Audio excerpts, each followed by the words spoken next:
The dust settled in slow, deliberate swirls as the afternoon sun beat down mercilessly on the wooden platform at the center of Redemption Creek.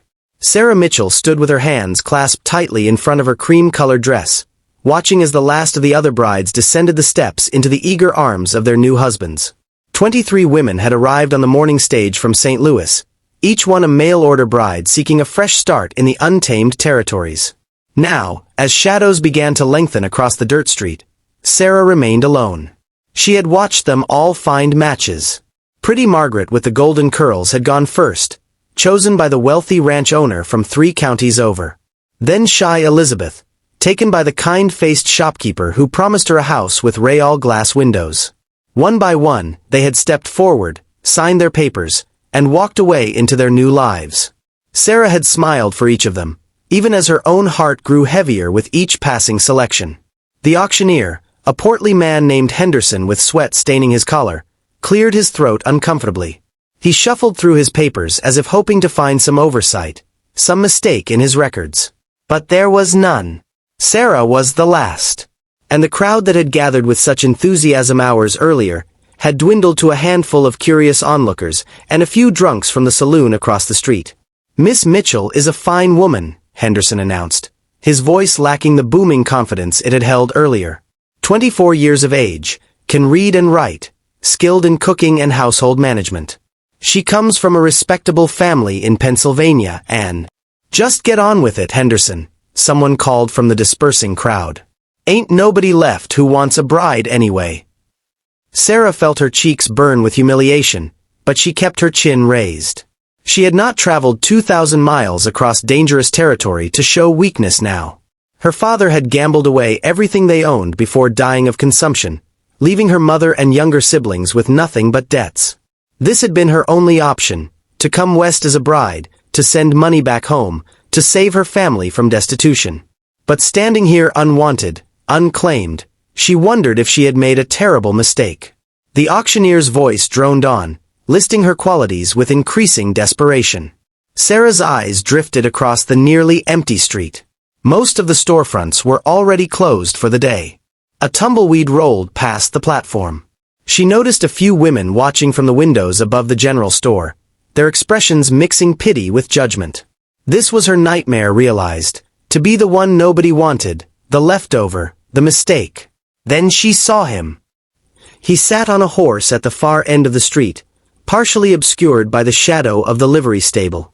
Even from this distance, Sarah could see he was different from the eager men who had claimed the other brides. He sat perfectly still, like a statue carved from the same weathered stone as the mountains beyond the town. His hat was pulled low, his shoulders broad but somehow diminished, as if carrying a weight that had slowly crushed something vital within him. For several long moments, he just watched.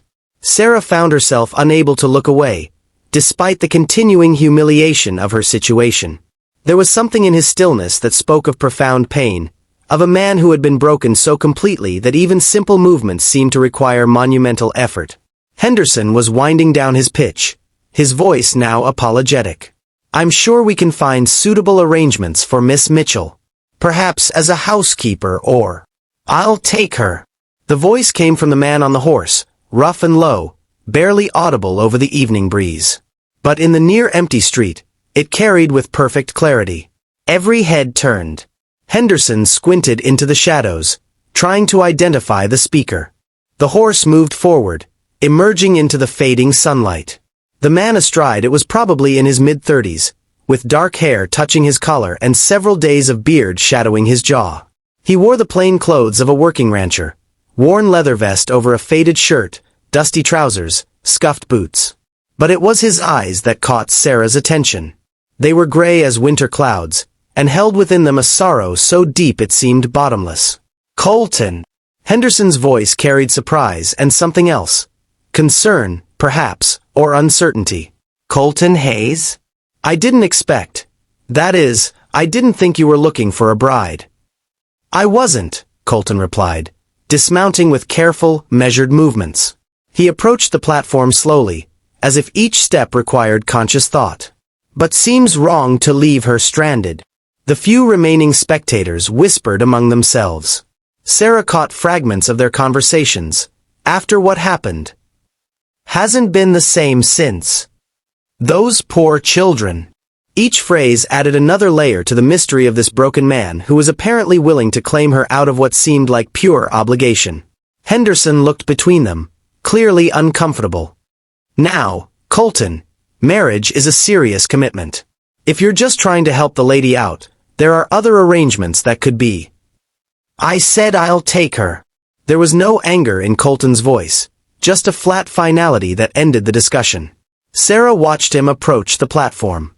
Up close, she could see the fine lines around his eyes, the way his jaw clenched as if he were in constant pain. His hands, when he removed his hat in a gesture of respect, trembled slightly. This was a man holding himself together through sheer willpower, she realized. Whatever had broken him had done so thoroughly. Miss Mitchell, he said, looking up at her with those haunted gray eyes. My name is Colton Hayes. I have a ranch about an hour's ride from here. It's not much, but it's honest work and clean living. I can't promise you happiness, but I can promise you won't starve or be mistreated. If you're willing, I'd be honored to have you as my wife. It was the saddest proposal Sarah had ever heard. No flowery words, no promises of love or devotion. Just the bare minimum, survival and basic respect. And yet, there was something in his directness that she appreciated. After hours of being paraded like livestock, his simple honesty felt almost refreshing. I accept, she heard herself say. What choice did she have? Return to St. Louis in disgrace? Try to find work in this rough border town with no references and no connections? At least with Colton Hayes, she would have a roof over her head and a legitimate position. And perhaps, she thought looking into those wounded eyes, perhaps they could help each other heal. The paperwork was signed quickly, witnessed by Henderson and the deputy sheriff who had wandered over out of curiosity. Within 20 minutes, Sarah found herself sitting behind Colton on his horse, her small trunk tied to the saddle, riding away from Redemption Creek toward an unknown future. They rode in silence for a long time. The landscape around them was beautiful in its harsh way, endless stretches of scrubland dotted with juniper and sage, distant mountains turning purple in the gathering dusk. Sarah held onto Colton's waist lightly, feeling the tension in his body, the rigidity that spoke of someone who had forgotten how to relax. Finally, as the last light faded from the sky, he spoke. I should tell you about my situation. You deserve to know what you're walking into. Sarah waited, feeling his back expand and contract with a deep breath. I was married before. Rebecca. We had 2 children, Emma and Thomas. 3 years ago, there was a fever that came through. Started in town, spread to the outlying ranches. In 2 weeks, I lost all 3 of them. His voice remained steady, but Sarah felt him shudder slightly. I buried them on a hillside on my property, where Rebecca used to like to watch the sunset. I'm so sorry, Sarah whispered, her throat tight. I haven't been right since, he continued, as if he needed to confess everything before they reached his home. I keep the ranch running because it's what I know, but most days I'm just going through the motions. I don't laugh anymore. Sometimes I don't talk for days. The townspeople think I'm strange now, maybe a little mad. They're probably right. Why did you claim me? Sarah asked. If you're still grieving, why take on a wife? He was quiet for so long she thought he might not answer. When he finally spoke, his voice was barely above a whisper. Because I saw you standing there, unwanted and alone, and I recognized myself. Because maybe 2 broken people can build something, even if it's just a functional life together. And because... He paused. Because Rebecca would have been angry with me for letting you suffer that humiliation when I had the means to prevent it.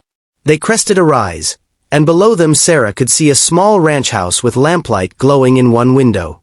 There was a barn, a corral with a few horses, and beyond that, she could just make out the shapes of a small herd of cattle.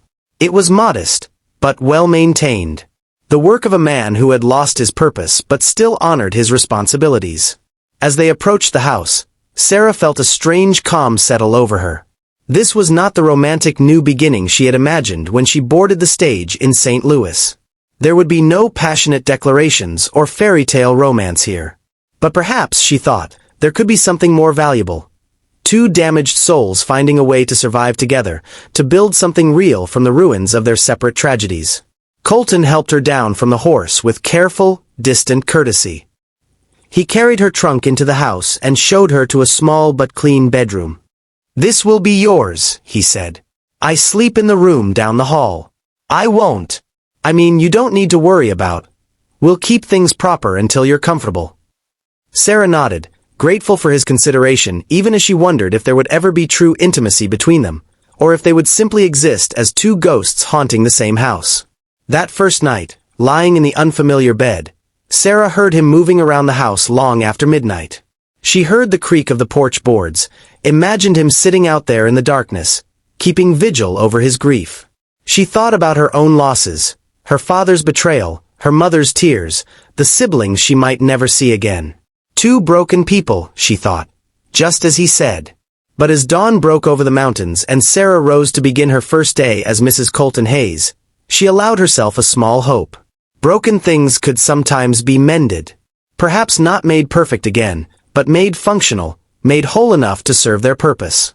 And perhaps in time, they might even find that life had more to offer than just survival. She found him already in the kitchen, making coffee with the mechanical efficiency of someone performing a familiar ritual. When he heard her enter, he looked up, and for just a moment, something flickered in those gray eyes. Not happiness, not yet. But maybe, just maybe, the faintest possibility of it.